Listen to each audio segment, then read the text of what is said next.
And this here is my partner, Dante Thunderstone. The one and only. Welcome to Watch Mojo, and today we're counting down our picks for the top 10 funniest Jake Peralta undercover moments. Yes, the first pubic war, the sexiest of all wars. Hi, Dr. Albrin Einstein. I have an urgent question for you about ancient Greece. Hello, Doctor. I'm from Wessex. Is that an actual place in England? How should I know? I'm just a little girl, I am. Coffee, extra black, extra no sugar, and real warm. It gets cold on them docks. I want Earl Grey tea for me, Twink Tucker. Nah, you ruined it. For this list, we'll be looking at the funniest and most memorable moments from Brooklyn Nine-Nine that involve Jake Peralta going undercover and or using an alias. If there's a funny Peralter ego you think deserves to be on our list, please share it in the comments below. Number 10, Sherwin Lamonde. After Charles Boyle hits it off with Genevieve, a woman convicted of robbing her ex's art gallery, the bumbling detective sets out to prove her innocence. Like the good friend he is, Jake joins him for support. What you gonna do with all that hunch inside your brain? We're gonna solve this case right in your face.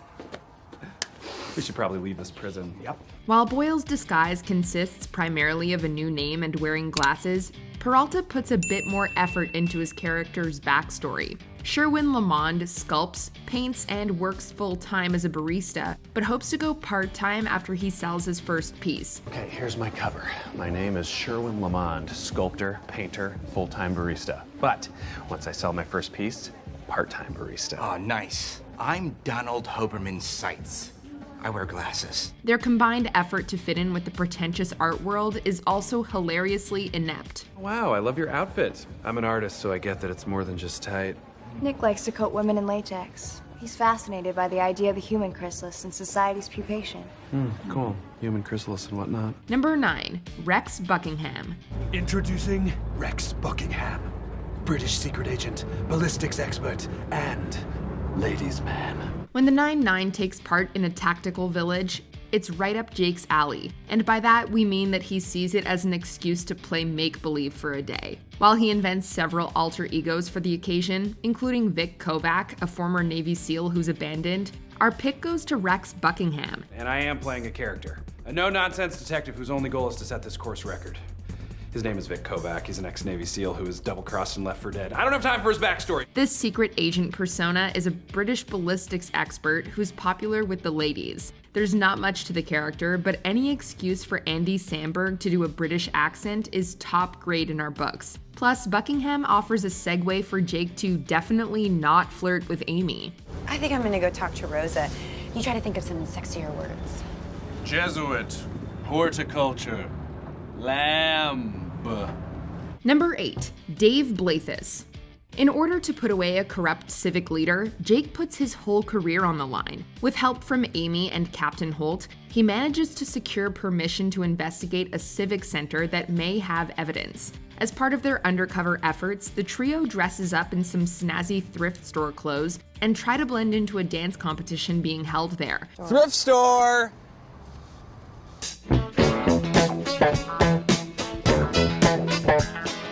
Along with seeing all of them show off their dance moves, Jake also breaks out an impromptu alias to make it past a guard and go upstairs. Where you going? To the dance contest. I am nationally recognized foxtrotter Dave Blathis, and these are my proteges, Rhonda Shawarma and Hank Frankel. He claims to be Dave Blathis, a world-renowned foxtrotter. Dave is clearly a man of the world if he's traveled to Barcelona. Upstairs is closed to the public. Fine. But we didn't have to endure this crap when we danced in Barcelona. Number 7, Henri Renault. Jake loves to come up with characters, and Charles loves to join in. Okay, I'm thinking classic us.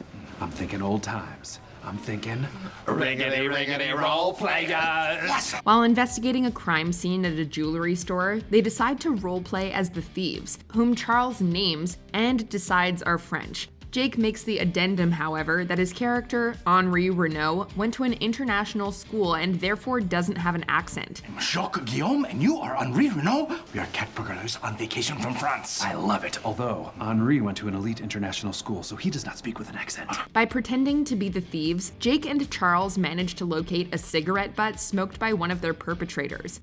In the process, we learn that Henri's accent returns when he gets excited. We gotta get out of here, so we turn to leave. You flick your cigarette.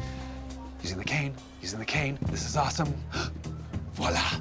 C'est but. I thought Henri didn't have an accent. It comes out when he gets excited. It's a fun friendship moment between Jake and Charles and illustrates how well they work. Sometimes being silly is actually the best way to get the job done. Number 6, Mr. Lacroix. For Gina Linetti's swan song, she divides up her time by doing something with every squad member. With childhood friend Jake, the two of them try to get into an ultra-exclusive club to meet Mario Lopez. Bayside High's #1 wrestler, AC Slater. That's right, Mario Lopez. Oh my god, I had such a big crush on him. Yeah, we all had a big crush on AC Slater. Get in line. I'll be cooler when we meet him. I should hope so. Gina pretends to be Pamplemousse Lacroix, while Jake is her unnamed brother. The duo play over-the-top entitled airs perfectly, using the threat of their fictitious daddy's influence to talk their way past the front desk. Yes, Daddy. No, Daddy. Daddy. Oh, well, good question, Daddy. Daddy wants to get this young man fired. What is your first and last name?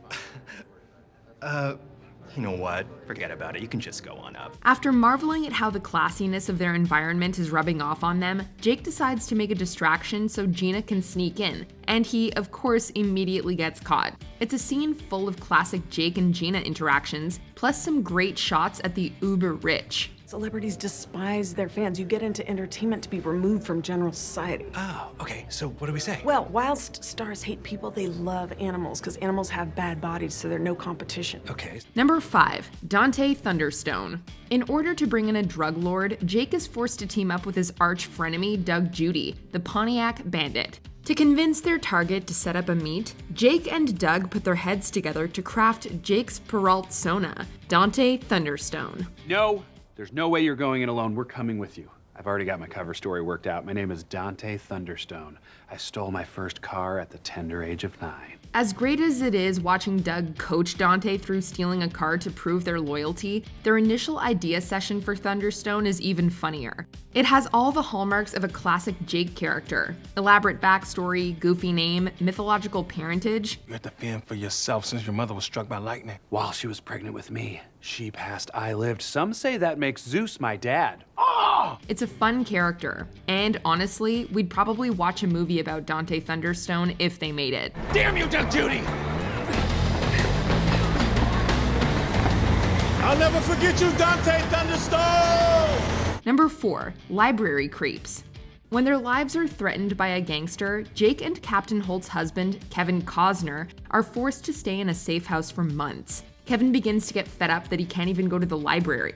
So naturally, he and Jake decide to disobey orders and visit the library incognito as some of the locale's most frequent visitors. We're gonna need disguises, and since we're going to a public library, the best way to fit in is as Scholars. weird perverts. Yes, weird perverts is far better. Sporting mustaches and channeling Samberg's Lonely Island song The Creep, Kevin and Jake manage to make everyone in the library uncomfortable in short order, meaning that they'll stay away from them. What is the bandwidth on the Wi-Fi here? We have much content to stream. It's both a hilarious moment and a sad commentary on the state of modern libraries. Everyone cleared out as soon as we got here. Even that actual pervert was creeped out by us. I can feel your heat. Number 3, Impersonating Kevin Costner.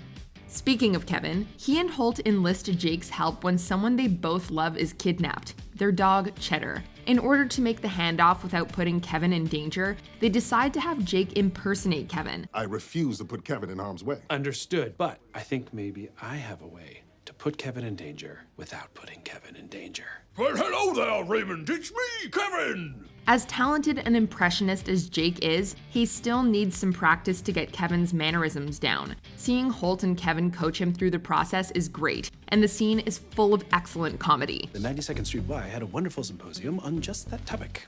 That's it? You're getting it? Ah, cool. Oh, don't say cool. Instead say indeed. Oh, indeed. Jake also manages to do surprisingly good improv in the field. Plus, we now know exactly what we're saying the next time we see a yellow-crested warbler. Look, Raymond, a yellow-crested warbler. Yes, that's the right level of excitement for such a bird. You've captured the essence of Kevin. You've done it. Correction, I've accomplished it. Number 2, Matt Daniel. When Jake is invited to Doug Judy's bachelor party, he inevitably has issues with his criminal friends' criminal friends, especially after they steal $10 million worth of diamonds. Well, I'm glad to hear you're not a narc, because it'd have been real awkward considering what we did earlier. Huh? While you were checking in, we stole $10 million worth of diamonds from that rich Russian dude in the penthouse. With his cover blown, Jake convinces them to pull a reverse heist. In order to distract the concierge at the hotel, Judy pretends to be representing Jake's character, Matt Daniel, Twitch's most popular male ASMR performer. Do you know who this is? This is Matt Daniel, the most popular male ASMR performer on Twitch. ASMR performer? Someone who speaks real soft. I also crinkle paper. Jake's breathy voice and mouth sounds are quite funny, as is Judy's performance as his manager. And the noise on the 8th floor is unacceptable. My fans can't hear my mouth sounds. I'm so sorry, I can't hear you. That's the point, Georgina. He says that's the point, Georgina. As silly as Jake sounds, he could probably do well performing ASMR. We're certainly soothed by how funny he is. Before we unveil our number 1 pick, here are some honorable mentions. Cosplay. Jake, Terry, and Rosa nerded up. Shall we to battle? Mask on. Get mask on. Brent Kennedy, OBGYN. Property Brothers, but for gynecology sounds like a lawsuit waiting to happen. If you need to chat, just schedule an appointment with Brent Kennedy, OBGYN. And I'm Glenn Kennedy, OBGYN. We're twins, like Property Brothers, but for gynecology. No, I said no to that idea. Billy Big Time Jankowski. His virginity is a crucial part of the backstory. You added the virgin, but I like it. It's part of your backstory now. But you're a virgin. That's an order. I don't want to be a virgin again. Johnny. Jake and Damie go undercover as an engaged couple, helping them realize their feelings. And you? He makes me laugh. And, there's really no one else's opinion who I care about more than hers, so. Vaughn Tom Tucker. This sailor's a tough guy. Candela is a lucky woman. I will be Von Tom Tucker, a gruff, spitting, punch-you-in-the-gut sailor man who's taking a little break on dry land, but just until my girlfriend Candela gets out of lady jail. Before we continue, be sure to subscribe to our channel and ring the bell to get notified about our latest videos. You have the option to be notified for occasional videos or all of them. If you're on your phone, make sure you go into your settings and switch on notifications. Number 1, at a mafia wedding. I'm Jake Peralta. All right. So thrilled to be here today. As many of you may know, I used to be a cop. I was dirty. I took tons of bribes. Jake has a lot of hilarious undercover roles, but arguably his funniest undercover moment occurs when he is in the best role of all, himself. Sort of. After spending 6 months undercover with a crime family, Jake is attending a wedding full of mafia members. He gives a speech and has some great banter with the other attendees. Hey, I love the spray tan, Joey. Hey, let me take a picture of you. I want to show this color to the guy who stains my deck. He also gets kissed by a surprising number of old men. But after a key phrase about dry meatballs, the wedding gets raided by the NYPD, and Jake gets dragged away, playing up his outrage. Whoa, hey! Nobody say anything! Nobody talk! His reunion with Captain Holt is as funny as it is heartwarming. Hey, Captain Holt! Long time no see, how you doing? This is not the time, Peralta. Oh yeah, that's the stuff. I've missed us. Do you agree with our picks? Check out this other recent clip from WatchMojo, and be sure to subscribe and ring the bell to be notified about our latest videos.